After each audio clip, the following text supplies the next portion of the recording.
অশ্লীলতা বিহাপনা বন্ধ করতে হবে।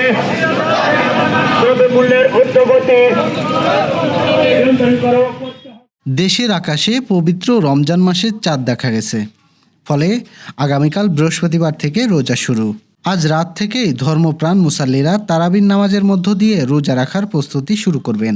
সন্ধ্যায় জাতীয় মসজিদ বাইতুল মোকাররমে ইসলামিক ফাউন্ডেশন মিলনায়তনে জাতীয় চাঁদ দেখা কমিটির সভা থেকে এ ঘোষণা দেওয়া হয়। এদিকে রমজানের পবিত্রতা রক্ষার্থে জামায়াত ইসলামী বাংলাদেশের যশোর জেলা শাখা ও ইসলামী আন্দোলন বাংলাদেশ যশোর জেলা শাখা বুধবার বিকালে শহরের মনিহার এলাকায় র্যালি বের করে।